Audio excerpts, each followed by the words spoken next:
साथियों, एक बड़ी पुरानी कहावत है, जहां चाह वहां राह। जब हम कुछ नया करने की ठान लेते हैं तो मंजिल भी जरूर मिलती है।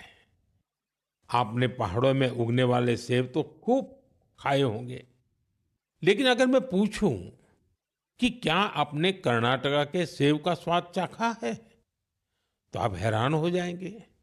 आमतौर पर हम समझते हैं कि सेब की पैदावार पहाड़ों में ही होती है, लेकिन कर्नाटका के बागलकोट में रहने वाले श्री शैल तेली जी ने मैदानों में सेब उगा दिया है।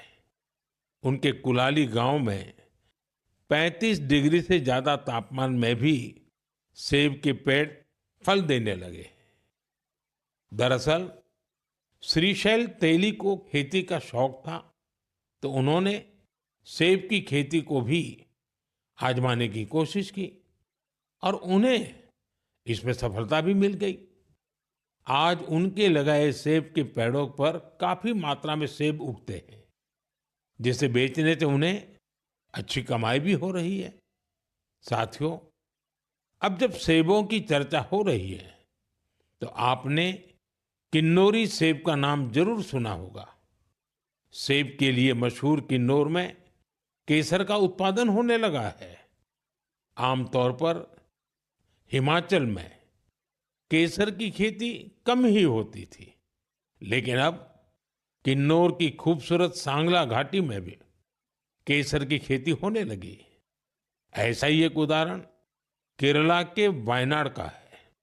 यहाँ भी केसर उगाने में सफलता मिली और वायनाड में ये केसर किसी खेत या मिट्टी में नहीं, बल्कि एरोपोनिक्स टेक्निक से उगाए जा रहे हैं। कुछ ऐसा ही हैरत भरा काम लीची की पैदावार के साथ हुआ है। हम तो सुनते आ रहे थे कि लीची बिहार, पश्चिम बंगाल या झारखंड में उगती है, लेकिन अब लीची का उत्पादन दक्षिण भारत और राजस्थान में भी हो रहा है। तमिलनाडु के थिरुविरा अरासू कॉफी की खेती करते थे। कोडाईकनाल में उन्होंने लीची के पेड़ लगाए और उनकी 7 साल की मेहनत के बाद अब उन पेड़ों पर फल आने लगे।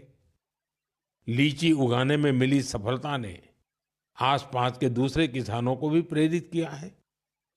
राजस्थान में जितेंद्र सिंह राणावत को लीची उगाने में सफलता मिली है। ये सभी उदाहरण बहुत प्रेरित करने वाले हैं। अगर हम कुछ नया करने का इरादा कर लें और मुश्किलों के बावजूद डटे रहें, तो असंभव को भी संभव किया जा सकता है।